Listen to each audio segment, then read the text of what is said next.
Hi, it's Victor Lucas from the Electric Playground. I'm with Laura Donnelly, who plays Elsa Bloodstone in Werewolf by Night. It is fantastic to meet you. We're huge fans of you in our household. We loved you on Outlander. So It was a big thrill to see you in Werewolf by Night. What attracted you to this project? Two things that attracted me were Marvel and Halloween. I'm a big fan of both. So, I grew up in a household which is quite unusual when you grew up in Belfast in the 80s, we were hugely into Halloween. And I was really into all of those old monster movies. I was a big horror fan, a big Universal monster fan. So that mixed with the MCU and the chance to be bringing something unique and very, very new to this universe that has been going on for so long. That just felt too good to miss, really. Awesome. Well, it's not just new to the MCU. They don't make movies like this anymore. Really was it a very different set than you're used to?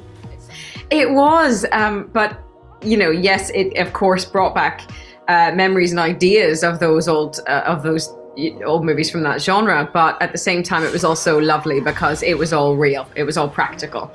So I would have always assumed if I were coming into the MCU, not that I ever assumed that there would be a lot of CGI and there would be a lot of like green screen to do and stuff like that.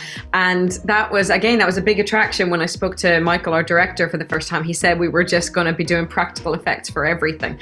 So it was going to be real sets and practical costumes and everything else. And for me as an actor, that's a thrill because I like being able to deal with the real stuff. I come from a theater background, so I'm used to that, and that's what I really enjoy. So it was great. Yeah. Talk to me about the working with ManThing. Incredible visual effects there. Was there a practical element to ManThing as well on set? There was, yeah. We had an actor in a big suit, and so I was always acting with a version of ManThing, which again, it does make it so much easier. You've still got to obviously use an element of imagination when you're staring at that big suit, but it's a lot easier than trying to imagine it on top of a tennis ball or out of thin air. For sure. So, and it was just really fun as well. I mean, when you do have that huge thing standing beside you and you're trying to act with it, it's a giggle.